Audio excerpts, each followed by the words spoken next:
जीवन में अगर आपके साथ बहुत तकलीफ आ रही है, बहुत खतरनाक स्थिति में फंस गए हैं, तो समझिएगा कि आप बहुत खतरनाक हीरो हैं। ऊपर वाले ने आप ही को ये जिम्मेदारी दिया है, क्योंकि जिस कंधों में बोझ उठाने की क्षमता नहीं होती है, मालिक उन कंधों पे उतना बोझ रखता ही नहीं।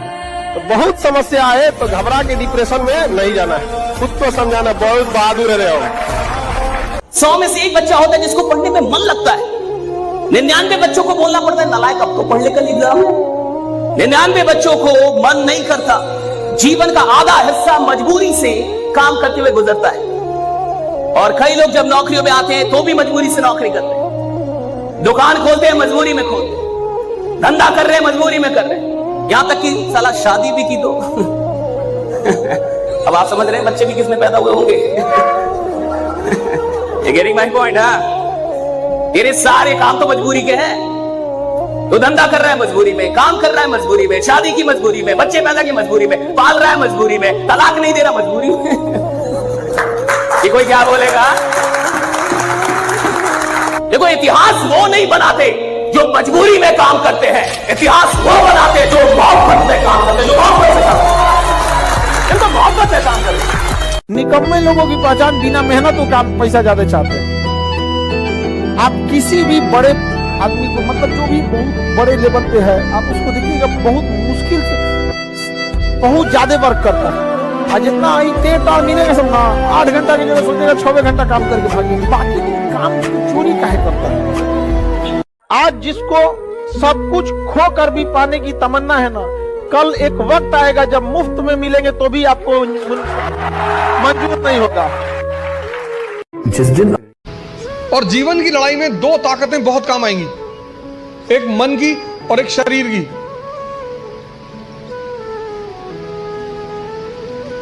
तुम जब भी ऊपर उठोगे तो ये ग्रेविटी तुम्हें नीचे खींचेगी ना, ऐसा समाज की ग्रेविटी है। हम जब आईएएस की तैयारी करने गए तो हमारे गांव में हर आदमी, मतलब एक साहब तो हंसना शुरू किया उन्होंने, और हंसते हंसते गिर गए वो। उन्होंने हमसे पूछा दिल्ली क्यों जा रहे हो? अब मेरा दिमाग खराब था, मैंने कह दिया मैं आईएएस की तैयारी। बोले आईएएस? फिर वो हंसने लगे और हंसते हंसते वो गिर गए।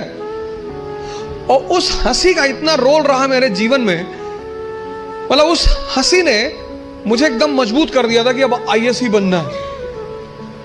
उस दिन मुझे एहसास हुआ कि महाभारत क्यों हुई। जब भी ऐसा लगे जीवन में कि जीवन हाथ से निकलता है, तो हमेशा ध्यान रखना है कि आपसे बहुत बुरी स्थिति में लोग आपसे बहुत अच्छा कर रहे हैं, और अच्छी स्थिति में होने के बाद एंजाइटी डिप्रेशन में चले जाना, इसका मतलब हमने उन चीजों की कद्र नहीं की जो मिली हुई है, और जो नहीं मिला उस पर फोकस इतना ज्यादा कर लिया जितना करने की जरूरत नहीं थी। ये दुनिया तुम्हें वैसी नहीं दिखती है जैसी कि ये दुनिया है। ये दुनिया तुम्हें वैसी दिखती है जैसे तुम खुद हो। जिसकी नजर जैसी है उसके लिए ये दुनिया वैसी ही है। तो अगर तुम अपनी दुनिया को बदलना चाहते हो तो उसका सिर्फ एक तरीका है, अपनी नजर को बदलना। उन चीजों के लिए खुद को कोसना जिनके बारे में हमें लगता है कि हमें पहले से पता होनी चाहिए थी। अगर इस दुनिया में एक भी इंसान आपके ऊपर ब्लाइंडली ट्रस्ट करता है तो उस ट्रस्ट की क्या वैल्यू है? प्राइसलेस। उस इंसान की क्या वैल्यू है?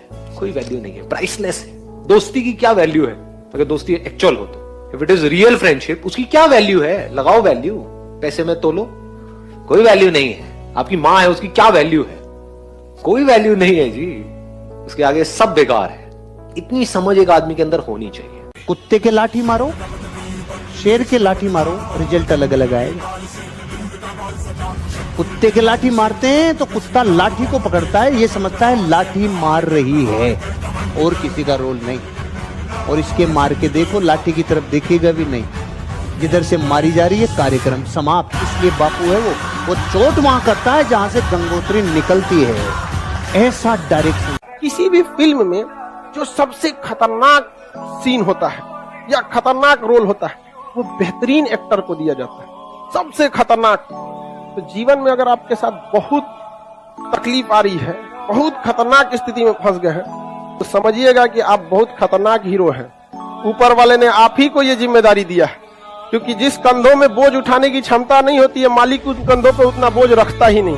तो बहुत समस्या आए तो घबरा के डिप्रेशन में नहीं जाना है, खुद को समझाना, बहुत बहादुर रहे हो।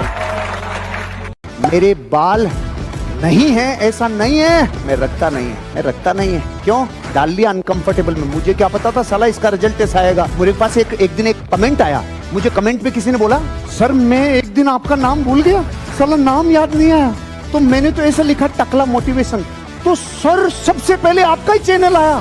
सुनो सुनो सुनो, तो ऐसा कमेंट पढ़ते ही मैं अगले सेकंड में क्या करूंगा? चेक करूंगा कि नहीं करूंगा? मैंने चेक किया, मैंने लिखा टकला मोटिवेशन, तो सुनो वीडियो नहीं आया, डायरेक्ट चैनल। मैंने कहा प्रभु देखो, मैं अपने जीवन का रहस्य बता रहा हूं, सुनो।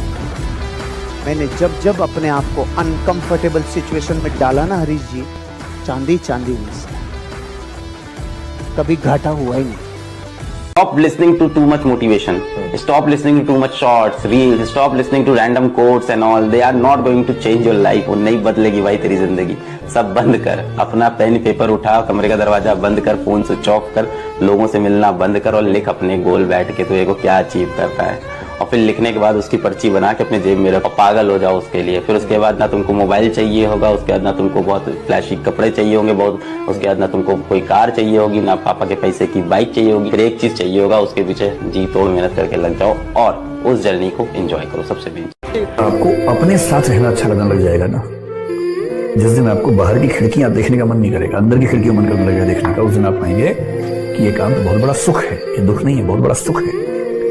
बुद्ध को, महावीर को, इन सबको अपने पूरे समाज से दूर भागना पड़ता था एकांत में, ताकि वो खुद को समझ सके, रियलाइज कर सके। आपाधापी वाली जिंदगी में इतना आसान नहीं होता है एकांत मिलना। ये तो एकांत बाई कंपल्सन मिल गया है हमें। दुख होता है, बेचैनी होती है, सही बात है, होती है, लेकिन उसके बाद भी इसका फायदा उठा रहे हैं। जैसे अगर आपने सुना हो, एक पद्धति विपश्यना पद्धति है, जिसमें 9 दिन तक लगातार चुप रहना होता है और साथ में कुछ क्रियाएं करनी होती है, ध्यान करना होता है। मैं तो अब तक उसमें नहीं जा पाया हूं, लेकिन मेरे जो मित्र वहां गए, 2-3 बार गए, मैं उनसे पूछता हूं तो वो एक बात हमेशा कहते हैं कि वहां जाएंगे तो फोन नहीं है। अपने पैसा से पिताजी को ले जाइए, पापा आज अपने पसंद से कपड़ा खरीदिए, हम ले जाते हैं आपको। समझ में आएगी ना? दुनिया ना केवल कामयाब को पूछती है। एक माँ बाप के अगर 2 लड़के हैं, एक सफल एक असफल, तो माँ बाप एगो को रोटी देगा, एगो के रोटी में घी लगाएगा। हम खाओ खाते नहीं हो आजकल, खा और टुकुर टुकुर देख रहा है, हमको भी पूछ लो।